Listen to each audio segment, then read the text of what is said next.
happy Thursday, guys. Mr. Boom in the building. My name is Mamadou Diallo. If you're new into this stream live channel, I'm with the captain, Mr. Yasser himself. The probably, are you the guru in New Jersey? I don't know about that word guru, man. Guru is I really hate that word too. man. I hate that word too, bro. I'm the guy you come to for problems in New Jersey. How about that? Boom. Love it. So he's the best problem Jersey. solver in New Jersey. There you right? go. So guys, we're live. My name is Mamadou Diallo. As you guys know, we talk all things about pre-foreclosures, addicted to it. We love them. We go after them.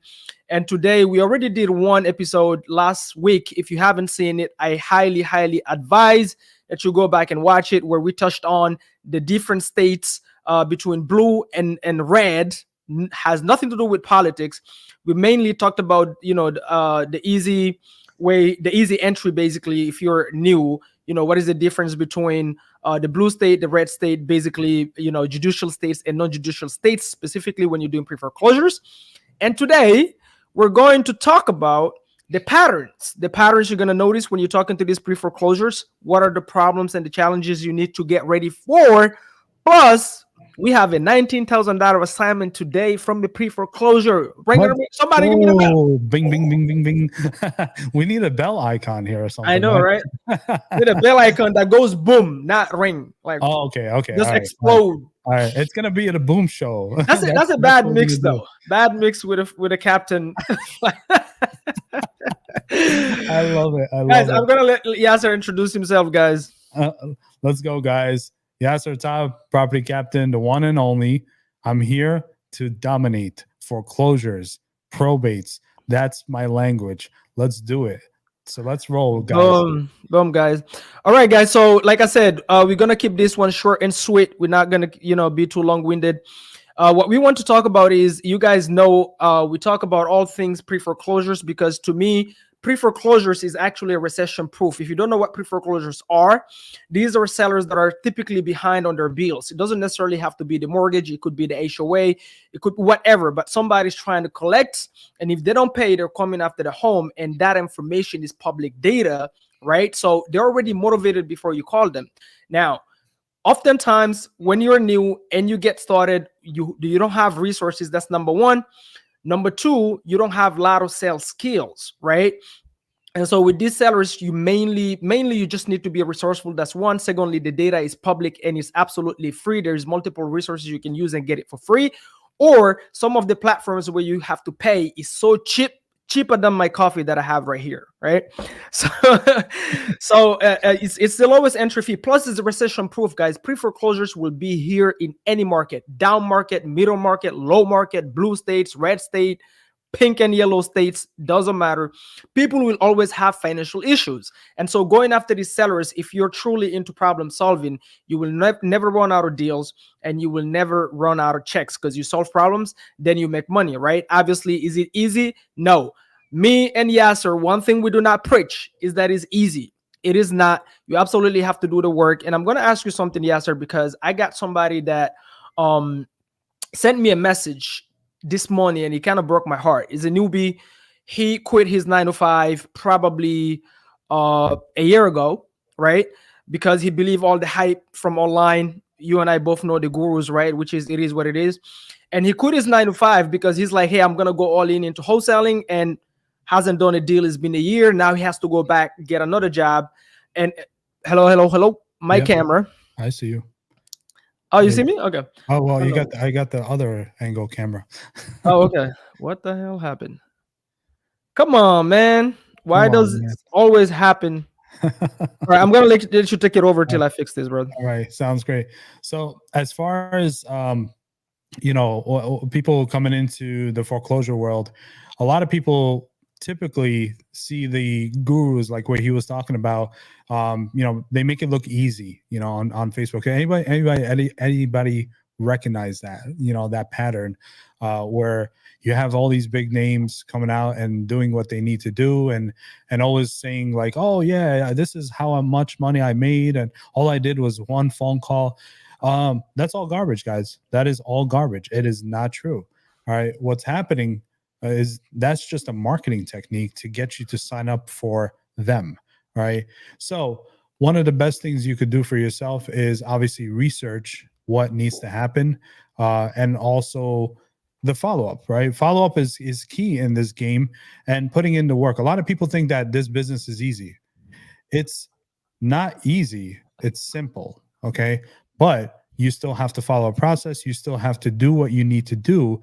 As if you were starting a 9 to 5 job, you still have to do your time. Okay. So that's what it comes down to. You have to do your time. And it's just like everywhere else.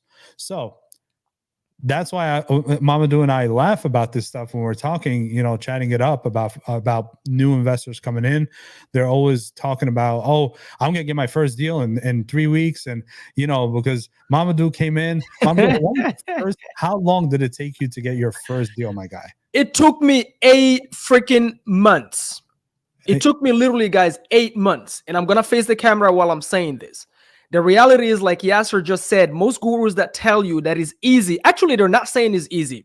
Here's the reality. YouTube is for clickbaits, right? If they don't say, hey, easy, I made 10K in 90 days, you're not going to click on the video. So everybody says that. But the reality is most people are not meant to quit their 9 to 5. That's number one. Most people quit their 9 to 5 for the wrong reasons because they want their weekends. And if you decide to go into wholesaling real estate, it's just a high paying 9 to 5. You will have to do the work. So you either go all in or you completely go all out. And the first thing you should do, if you have a 9 to 5, especially like this one, it broke my heart because he had a 6-figure 9 to 5. And he believed the hype. So he's watching online. Then he joined them in mentorship, and he sees all the people that have been there for a year, maybe over a year, posting all their wins. And he thinks everything is green, right? And so he's, oh man, I want in this.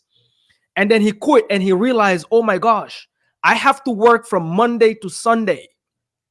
I have to sit down and make all these calls. And I was already not disciplined at my 9 to 5. What do I do now? Plus, another reason, and I'm sure you're seeing this, Yasser, is people quit their 9 to 5 because they want their weekends, right? If you're quitting your 9 to 5 and getting into entrepreneurship, whether that be wholesaling, pens or real estate, it really doesn't matter what kind of business you want to go into. And if you think you're going to have your weekends, you're completely delusional. One thing you need to realize is most of these gurus, they have so many different streams of income, but they're also not an overnight success, right? They're getting you to sign up into the mentorship, but it took them 7, 10, 15 years to be where they're at now with 7, 12 different streams of income. So be really mindful of that. And your 9 to 5 is actually an asset to you, not a liability. So the first thing you need to do is build, I would say, replace your 9 to 5 income first, your W2 income, with passive income, meaning get yourself into deal and get cash flow. Then you replace it before you quit, because I promise you, you cannot cheat the work. You will have to do the work, and most people don't have what it takes to sit down 8 hours and do the work. I'm telling you, this really broke my heart. I really felt sorry for the guy. Man, Mamadou, you are preaching, brother. You are preaching, my guy, today. I love it. So yeah, that's and I get this a lot. Everybody's like, oh, I'm gonna leave my job, I'm gonna do this, I'm gonna do that. And a lot of people, like what they say, everybody has a plan until they get punched in the mouth, right? and that's I posted an Instagram about this, like, I'm not afraid anymore. The Kevin McAllister, and it was a joke. I'm not afraid anymore until the big bad wolf shows up. So that's really the key here, is that a lot of people see that it's easy because it was made to look easy. Yeah. There's a reason. I tell this all the time to my students and everyone. It's the reason why I made it 20 years in this. 20 years, right? And that's a big number, and I've met some amazing people. I've done some amazing things. I've helped some amazing families who actually needed help in foreclosure. So that is the coolest thing ever to do. But I put into work day in and day out, hustling. My team knows this. 5 o'clock in the morning until 10 o'clock at night sometimes, because I'm hungry. It's, wanting something is different. Wanting something is different than needing it. Okay. And so you need to be obsessed with this. obsessed, not just like, oh, you know, it would be cool to do 1 deal, 2 deals, you know, 5 deals like Mama doing Yasser, but you know, really, we're obsessed with this, guys. It's like we're addicts, you know. So that's the cool part. Most people put that. Yeah, thank you, Paulie. You know, shout out to Paulie. She's killing it, man, killing it out there. So Mamadou. And the last big factor before we get into the topic today, guys, is one key question you need to ask yourself, even when you replace your 9 to 5 with cash flow, and you better do it before you get into this. You're not about to have your weekend. One question you need to ask yourself, and I'm sure you did this, Yasser. I did this 5 years ago now. I had to ask myself, Mamadou, can you bet on yourself? Like, can I actually bet on myself to get up and do whatever it takes? Because I started doing the Uber and Lyft thing while I was doing this. Am I willing to do this for the next 5 years and see no results? And there is no way I'm going back. I've burned the bridges. And I said, okay, I can bet on myself because I know the last 2 years at my corporate job, I've built myself up. I became the best, agent commercial at my 9 to 5. Showing up on time, the most enthusiastic person. They put me in their magazine as the best, commercial agent of the year. So a lot of people don't even show up on time at their 9 to 5s, and they think when they get into wholesaling real estate, they will just call 3 motivated sellers and make 100 grand. You might get lucky, but the reality is you're not gonna last, right? You're gonna spend all that money, and then you're back to zero, and you don't have the stamina that it takes. So ask yourself if you can really, really, truly, you know yourself better than anybody else. You spend 24 hours with yourself. You know yourself. Will you get up and make the calls? Will you do what it takes? Or are you just gonna soon as it gets difficult, you're gonna go ahead and hide and try to find a job? Because if that's the case, you have to be honest with yourself and say, you know what? Right now, I don't have what it takes. Let me take the next 12 months and build myself up as a person at my 9 to 5. Don't do it for your manager. Don't do it for your customers. Do it for yourself. Show up on time. Dress properly, right? Fix your breath. Fix your physique. Whatever you need to do, right? Build yourself up, and then so that when you quit, you've already built those habits that it actually takes to succeed in this. Because I promise you, it is not easy. You cannot cheat the work. I've heard Alex Harmozy actually, Yasser says, he says every single time he tried to cheat the work, the results taught him that no, the work needs doing. And he had to go back and do the work. I love that, you know. So anyway, let's get to it, guys. Like we said, today we're going to talk about the different type of patterns. So let me ask you, Yasser, what is the most common pattern that you've noticed when you're doing pre-foreclosures? As far as sorry guys, my baby crying in the background. You guys hear the baby? That's Boom Boom Junior. As far as the pattern, when it comes to, I've seen a lot of typically foreclosures don't just come by themselves. They don't just pop out of nowhere. You know, it's like boom, the bank wants the house. Right. It's usually caused, and it's an airline term that we actually use. It's a chain of events. Okay, so when an airplane crashes, we look at the chain of events that led to that point. Okay, so foreclosures is very relatable in that sense, where it's not, the foreclosure is the result of a chain of events that happened, and that chain of events could be multiple things. It could be divorce, it could be people losing their job, it could be a death in a family, which is something that I'm very good at with the probates and foreclosures. So usually it's like an additional thing that caused the foreclosure. Okay, and you won't know that until you actually start talking to people and really understanding, what happened. Like, you're kind of like an investigator. I don't know if you do this, man. Yeah. But like you're an investigator. You're asking all these heavy questions that are like, hey, I know you're in foreclosure. Like, what's happening? How did you get here? How long has this been going on? Those are, I call them the money making questions, but they're also the fact finding questions, right? So typically that's the pattern I see. It usually happens with something beforehand. And the timeline could be anywhere from a couple months to even here in New Jersey, in the red state, right? A whole bunch of, in the blue state, and it could go back to even a couple of years, right? We were working on one that went for several years, and it was a professional foreclosure homeowner that knew how to manipulate the system and stuff. But what caused that issue with that person was the fact that originally back in 2015 they actually lost their job. And so it was like a snowball effect. They lost their job. This one was a triple whammy. Lost a job, got divorced, never went through probate. Okay, never went through probate, and the wife passed away. So it was like a triple whammy, and that's what caused the issue there, you know? So you really want to look at what's happening with the whole situation. Unfortunately, things are not just isolated incidents, you know, with foreclosure. Foreclosure is just the result of what happened, if that makes sense. And what do you got to add, buddy?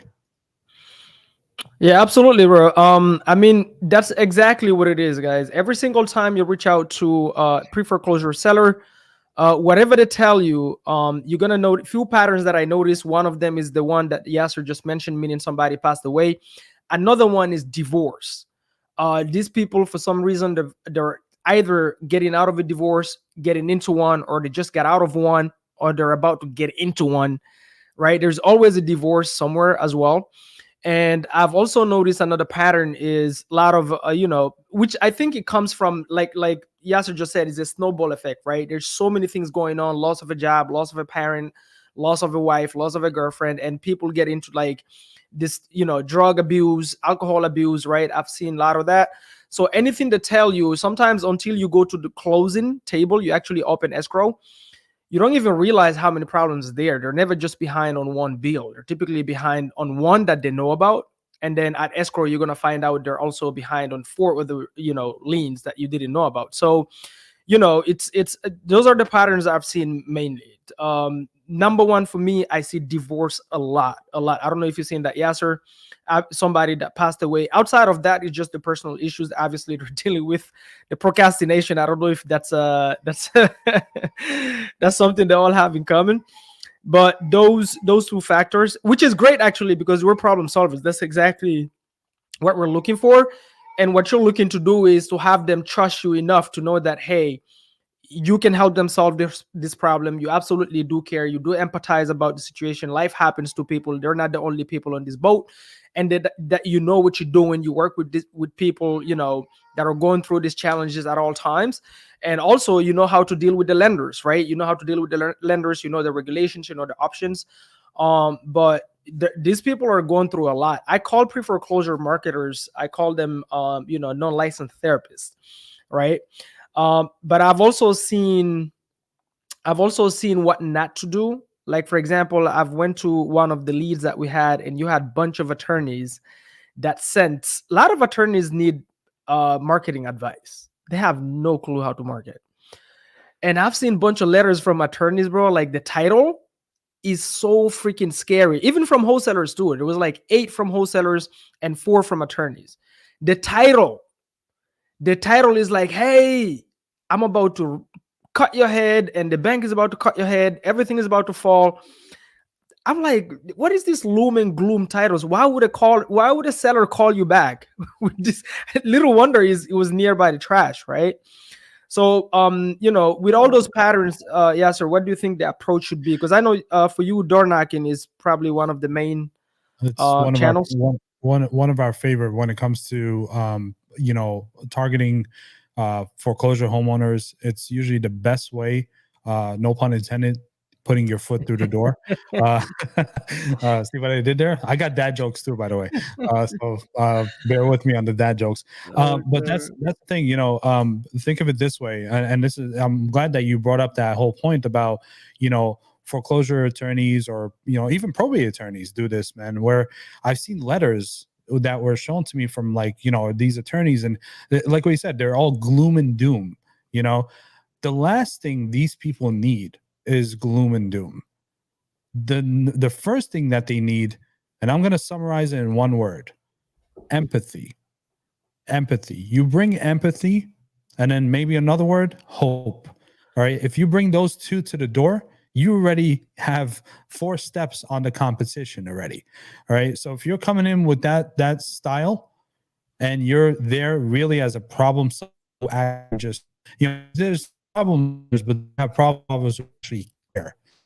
But then you all, I mean, there's a triple layer now. You have problem solvers who care, who will never give up. All right. I think that tenacity is very important, and it's a key requirement as an investor going after foreclosure homeowners to help them out. All right. If you're the type that's like, okay, I don't have empathy, I don't care about people, this is not for you. All right. If you're the type that that cannot follow up, and consistently babysit essentially, then this is not for you. Also, if you really cannot figure out a way, problem solve, like a Rubik's Cube, trying to figure out what to do and what not to do and how to get this person out of this situation, because you got to think of it this way. This person has seen gloom and doom. That's what caused the foreclosure. Okay. The last thing they need is for someone else to tell them more gloom and doom and to scare them even more. They're already terrified as is. So one of the best things you could do is be that problem solver. All right. Be the person that's like, hey, let's figure it out together what we could do to get you out of this situation. All right. And hey, by the way, I got your back. I got your back. Whatever happens, I got your back. Whether I buy the house from you or not, I got your back. You could depend on me. And if that's the case, and if you are the type of person that is scared that people are depending on you, again, this is not for you. And I love how the gurus always make it seem like it's so easy to do. All right. Yeah. It's easy if it comes to you naturally, that you are an empath. All right. You're someone who likes to help people out. So what do you got to add, brother? Yeah, that's really, guys. There's no cheat code. There's no secret. None of that. Even yesterday we did a role play with Yasser. Today we did another role play. So we do role plays every single morning. If you're new, the most important thing for you to do is, number one, you need to know which options that you can give to the sellers, and then you need to practice how to explain this thing to the sellers, right? So like for example, you go there and you say loan modification. Well, you need to know what you're talking about when you say loan modification. So you have to practice how to explain it professionally. But more importantly, when you're new, make sure you find people that actually have done this and closed deals, not trying to close. They have HUDs to help you, so that if you have a seller that says, hey, because this is like real life with these sellers.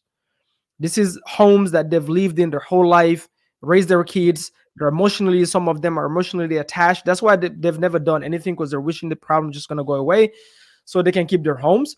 So make sure you work with somebody that actually knows what they're doing, so that when the seller says, hey, I'm ready for help, I'm willing to talk to somebody that knows what they're doing, well, you bring in somebody that can talk to them and you just JV with them, right?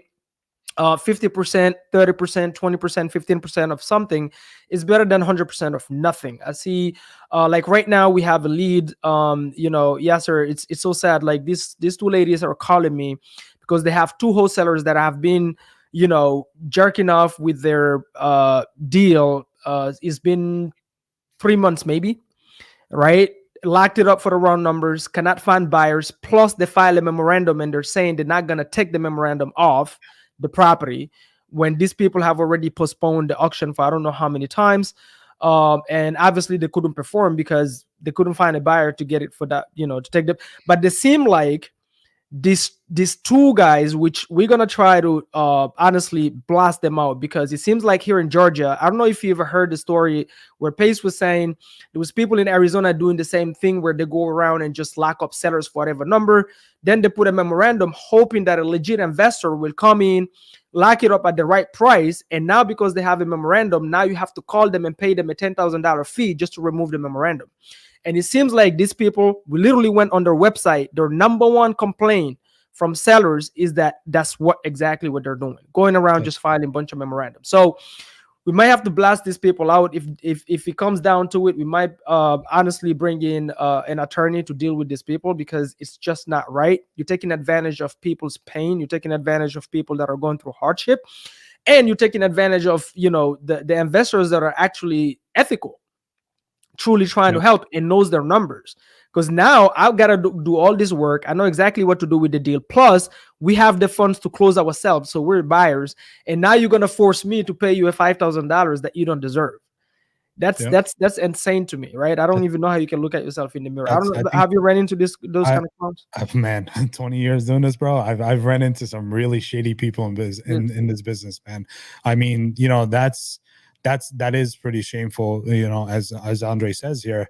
It's shameful. There's a lot of people like this in this business, and that's why it's I don't know. I don't know if you're experiencing this, man. It's so easy to be known for something bad, yeah. right?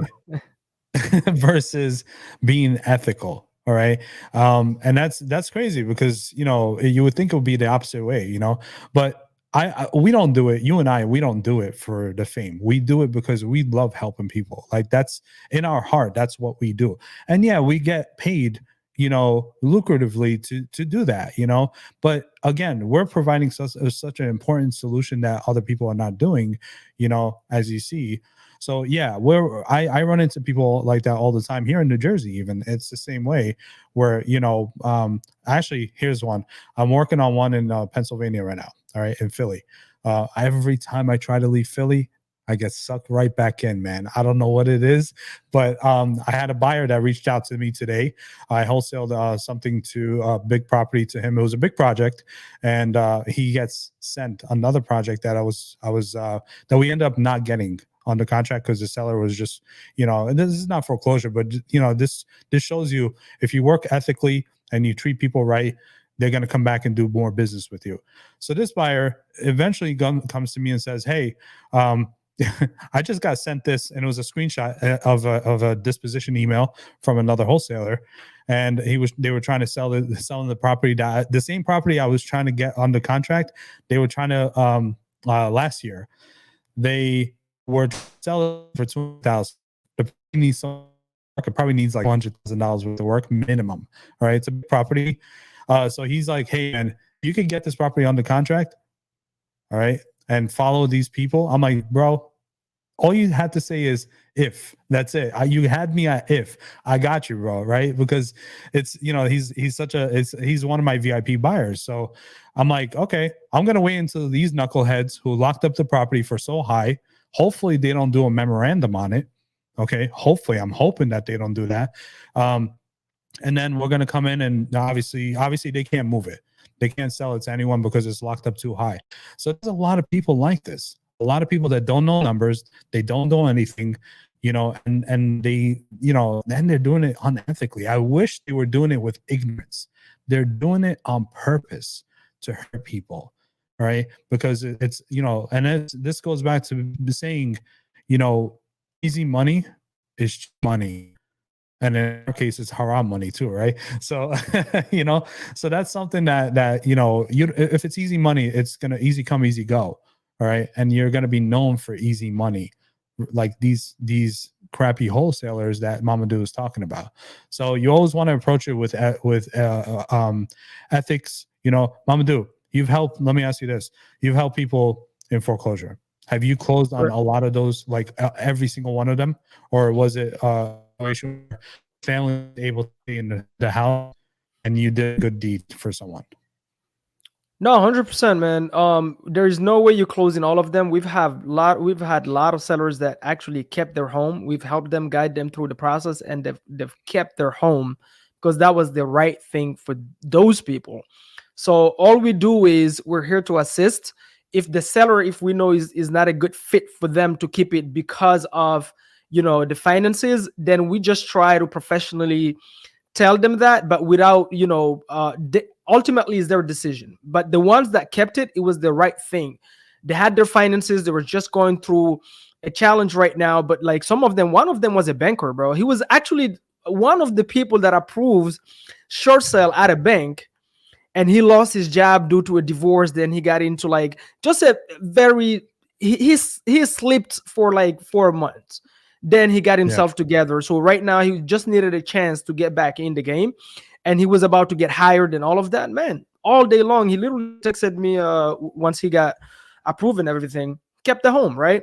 So you want to do the right thing. The reality is doing the right thing will take you a long way.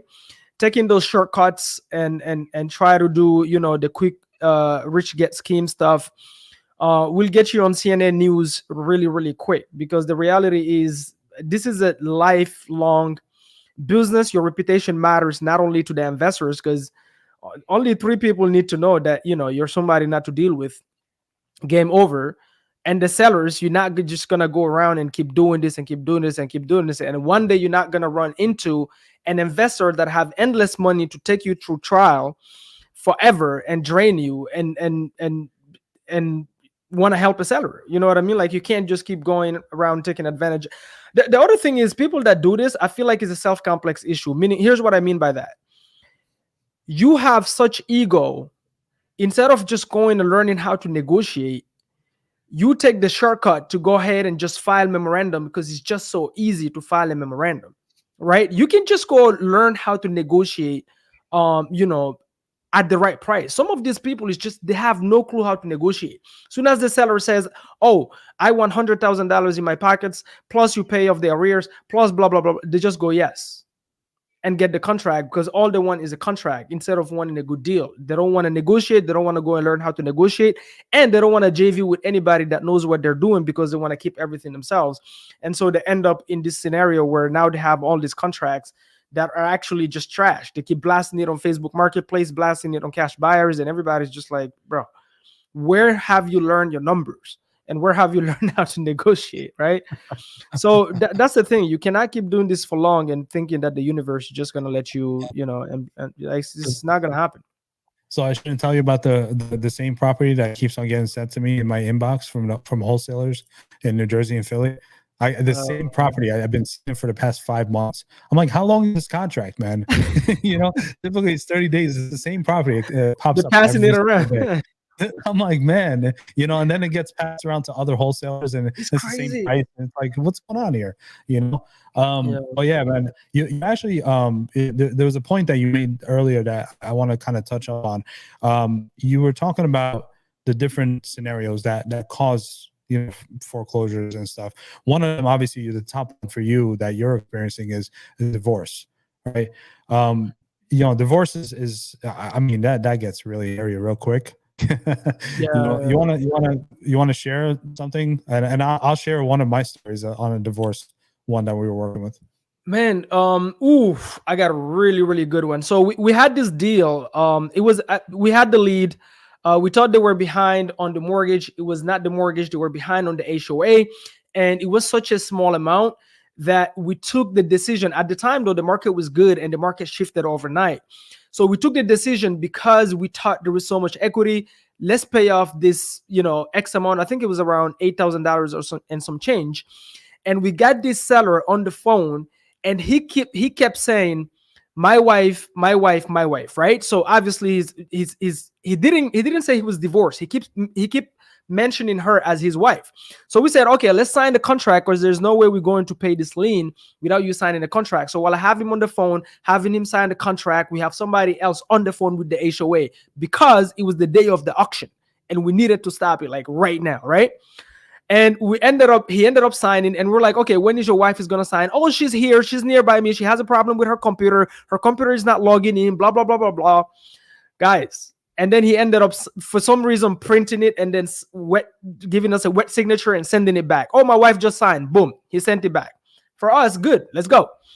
We ended up finding, after we paid the lien, that this is actually his ex-wife, his divorce. She wasn't there in the room with him. He forged her signature on, on file.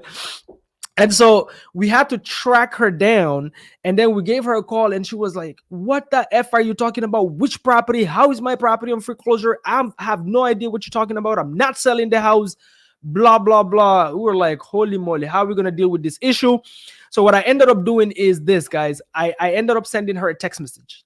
I said, listen, I have no clue what's going on between you and your ex, but here's the reality. He told us that you guys were still married. We had no clue. Here's the signature. He signed. There is your signature here. We don't know if you signed or he signed on your behalf, but obviously somebody signed on your behalf. So I have no problem you guys keeping the property because we solved the problem. But the only thing is here, I'm gonna have my attorney send you guys exactly what we've spent, and then you guys just give us that money, and you can keep the property all day long. Not a problem at all. I'm gonna have my attorney reach out to you next, and the next text messages I have is, I'll talk to him. I'll make him do what you what you said. And they were back in the game. But because I was like, okay, what is the last bullet I have to play here? But that was a fun one. I love that. That you gotta love when people backtrack, right? It's like they attack, and then they backtrack with one message from you, right? I mean, if you can't pay your mortgage, how are you gonna afford an attorney, right? Right, exactly. So, and that's the case. I had one. This is back in the days, man. It was a divorce. So we actually reached out to them because we saw that they got a notice of default, which, if for everyone who's new here, a notice of default is essentially you have 30 days, you miss a payment, then 60 days you miss another payment, you get a notice from the bank to pretty much telling you, hey, by the way, you missed a whole bunch of payments, and if you continue, we're going to give you a notice of sale, all right, a notice of foreclosure. So the notice of default is the beginning, early stages of a foreclosure. And so we try to capture them from the beginning. Everyone has a different approach. We try to catch them from the beginning.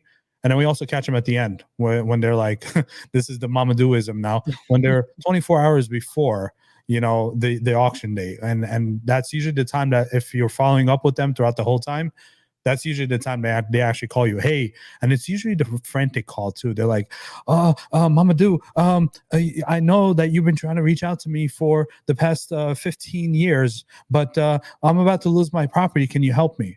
And of course, Mamadou and myself wear the cape, right? The Superman cape. And we open up our chest and we say, let's go. All right, we got you.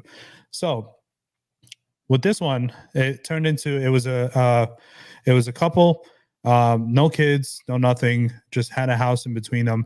And they were going through a nasty divorce. I mean, one person cheated on the other, and it was just, guys, nothing ever good happens from cheating. Nothing. Okay. So don't, just don't. Okay. So this is what Mama was talking about. We're therapists. We're that's what we are as foreclosure specialists. We're therapists, right? So when it comes to this couple, it was a constant back and forth. All right, and I don't know if you guys have seen or have actually experienced this yourself. Going through divorce, typically there's a lot of back and forth, a lot of butting heads, a lot of if she's or he's doing that, and I don't want to do that, and it's total opposite. It usually is opposite of what the other person wants. So we end up reaching out, and I reached out with my realtor hat on first to see if I could help them out, because the property had some equity in it. I was like, you know what, let me see what we could do with this, and put it on the market and get them, the most money in their pocket, because that's what they were looking for, obviously. That turned out to be the best option for them. So I didn't approach it as an investor. I approached it as a realtor. What ended up happening was I actually separated them apart. Right. I did it as a co-listing with my partner, and I took one person and my partner took the other person, and that was who we were assigned. Okay. And so when I got assigned this person, the first person that I actually reached out to, I thought that they were, the one that was the victim. It turned out to be the opposite, actually. So people are very interesting when it comes to that. So I got manipulated.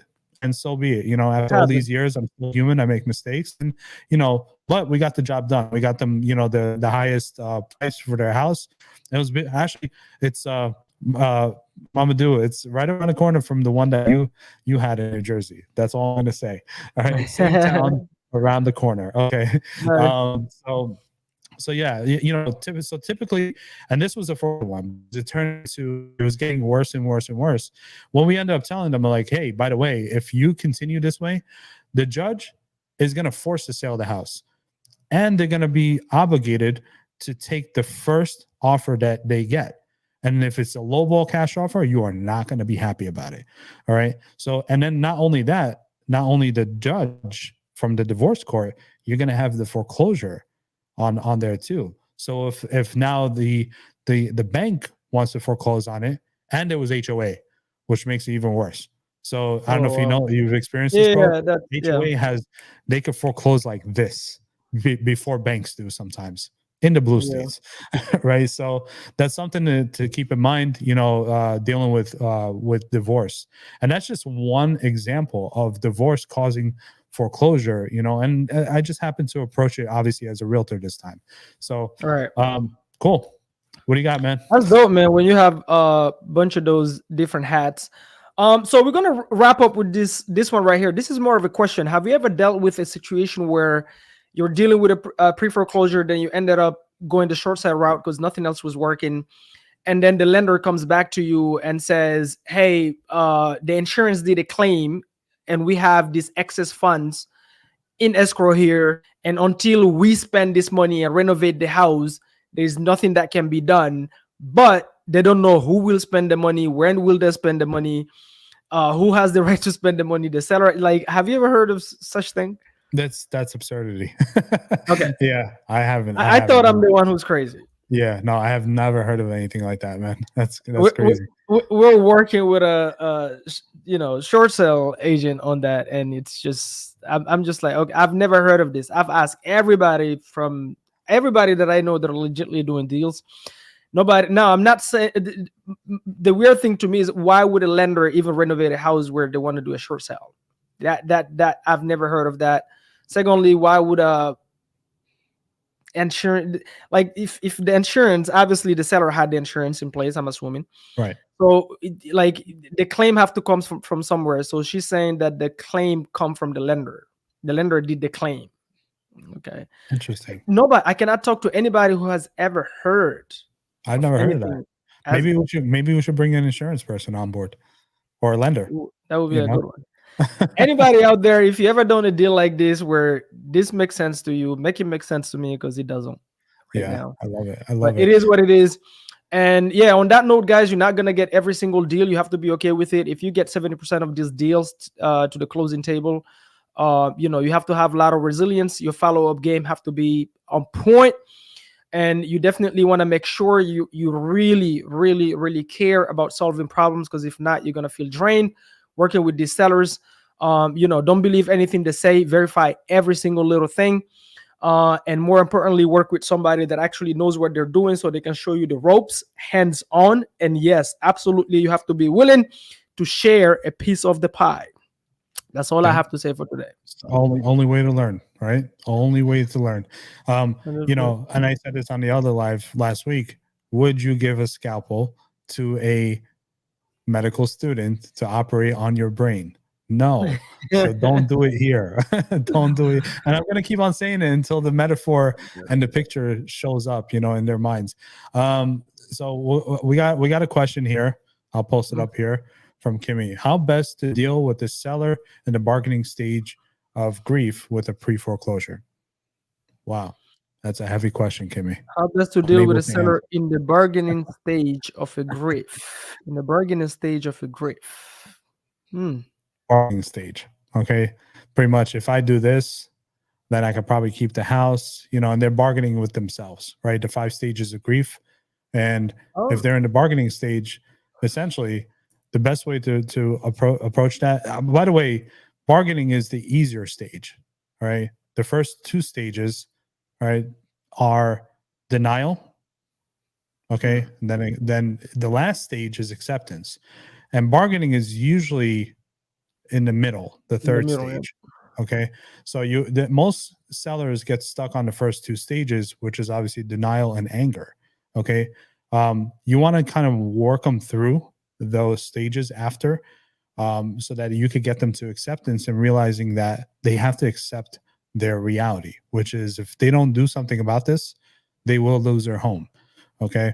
So most sellers get stuck in those first 2 stages. So bargaining is really more of a, I want to understand what they're doing.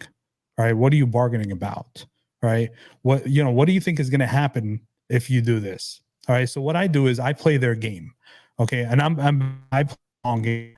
And the way in foreclosure you have to play the long game. It's not you know, it's not right away where it's gonna happen.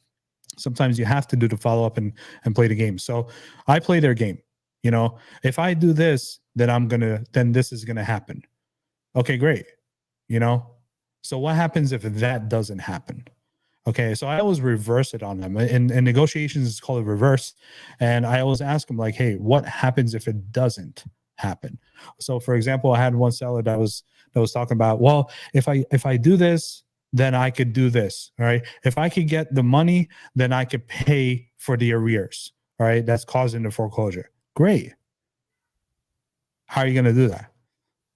And it's essentially, I'm calling them out on their BS. Okay. But I'm also kind of working them through the stages of grief to get them with the end in mind, which is acceptance. Okay. And I also, that same seller, I asked him, you know, okay, well, you know, you got the money. Okay. Is it going to be enough? Or you're still going to have to pay the money back. Right. So I play the long game and I want to see, hey, what's your thought process? And I usually, you know, and in sales negotiation, I usually teach my students this: dummy up. All right. Dummy up. Like, just say, hey, help me understand. I don't understand. You know, teach me something, or let me understand what you're thinking. You know, maybe I could brainstorm with you a good idea to help you save your home. Okay. Because when they're going through the stages, the first 4 stages, all they're thinking about is how to save their home, not how to sell their home, but how to save it and stay in their home and get rid of the looming doom over their head, which is the foreclosure. All right. So it's the first 4 stages are very critical, but that's how I do it. I play the long game with them, you know? So, and you got anything to add, brother? No, that was perfect, bro. Nothing to add on that, guys. That was perfect. Literally, those are the stages, and you definitely have to work with them. You never want to make it seem like you're suggesting things. You're working with them, brainstorming with them, and always make sure that the decision definitely seem like it is coming from them, even though you're helping them, you know, make better decisions because they haven't done it so far. But you gotta lead them to where they actually follow you and understand, okay, this makes sense, you're right, this is what I should have done, and now I really understand, and I'm ready to do it, basically. So no, nothing to add on Love there. it. I love it. Love it. And, you know, just to recap the stages of grief, and this, by the way, this applies to probates as well, and this applies to everything that, you know, it's a hardship that someone's going through. It's the 5 stages. Okay. And it's denial. Denial is the first stage. I can't believe this is happening to me. I cannot believe this is happening to me. Why me? Right? Why me? Like, how is this? This is not happening, you know? Then the next one is anger. Like, oh my God, I can't believe this is happening to me. And guess what? You're the person who's reaching out to them during that stage. And guess who they're going to take it out on? Mamadou. Who are they going to take it out on? Us, right? Yeah. So we're the punching bag during the anger stage. After that is obviously the bargaining stage, which is the middle one that Kimmy brought up. Then they get into depression, because depression is the stage right before where they accept their situation. I can't believe this. You know, I can't. I'm a failure. You know, I let my family down. You know, and it's a really bad stage, because I've seen, and this is messed up. I've seen people, unfortunately, take their lives during this stage. All right. So this is how important foreclosures are. And so sad, because I had a family of 4 people that, you know, 4 families where they lost the breadwinner during this stage, you know. So that empathy goes a long way during those 5 stages, you know. So and it's tough. It was tough on me. I couldn't sleep after that, and I kept on turning it in my head, like, what could I have done to save this person? So I kind of took it personal, those 4 families, and they haunt me until now. They haunt me, man. But you know what it did? It caused me to really step up my game, to learn how to mitigate foreclosures for people for real, you know. So be a master at it, right? Because for every failure is 10 successes, right? So that's and that was, those four failures were my failures. I own up to them. I'm not going to blame anyone else, you know. So But then the last stage obviously is acceptance. That's the stage that you want to get them to, so that they could move on and really accept the fact that they really need to get rid of their house or figure out a solution. And we'll talk about the different solutions on one of the next Thursdays for this call. Yeah. No, this was good. I think that was enough information today, guys. We don't want to overload you way too much, but let us know if you got any value out of this. Obviously, smash that like button. Leave a comment below. Let us know what your biggest takeaway is. Also, by the way, if you want us to address some of your questions as a topic for one of those lives, just put it in the comments and we're going to write all the questions down. We're going to do one day where it's just Q&A, where we're going to bring newbies to ask questions on stage. But for now, you can put it in the comments. We're going to write it down, and then we're probably going to do lives just answering if it's a really great question about pre-foreclosures, and we can turn it into a specific topic by itself. But that's it for me, guys. Again, connect with me on all social media platforms, even the ones that haven't been created yet. Yeah, I'm on it. Nice. I like it. Yeah, catch me on there. And then, what's the last word, Mr. Captain? What are some good KPIs? The last word is, if you have someone going through foreclosure, whether it's someone that you care about, someone that you know, or anyone, let's say you're calling up leads and they need someone to help them out with foreclosure, bring it to us. We want to help more people, right? It's not even about the money. It's about helping the people. The money comes, guys. The money comes. Promise you that. The money will come. It's helping people out. That's really what me and Mama Do want to do here. So, man, that was a tongue twister saying that. Mama Do want to do. But yeah, so how did they reach you, man? How did they reach you and how did they reach me? Yeah, guys, on IG at Real Estate Diallo and all the other social media platforms. Mamadou Diallo, my name on Instagram. For some reason on IG, I cannot change it to my name, but if you type my name, you should be able to see me. I'm the most handsome Diallo out there. That's one. Secondly, I'm probably the only badass in real estate investing in the Diallo community. That's for sure. So it's easy to find me if you type Mamadou Diallo Real Estate on YouTube. You can literally find me. So all the other social media platforms, just my name. And this one right here, I do want to address this before we go.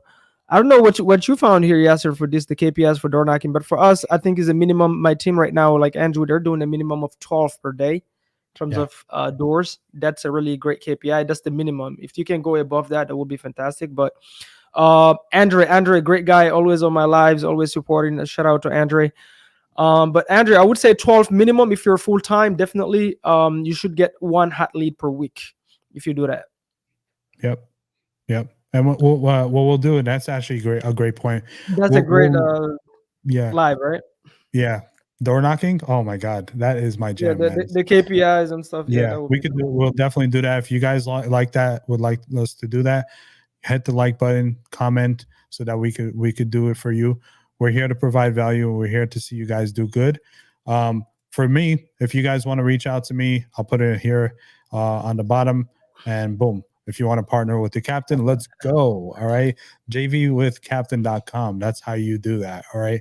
So Mamadou, appreciate you as always, my guy. You're the best, man. I always have a great time with you on these lives, man, and answering some phenomenal questions from the folks. Anything you want to tell them before we head out? Until next guys, Thursday. Get that boom effect in your life. Other than that, see you on the next live. All right. See ya. Adios.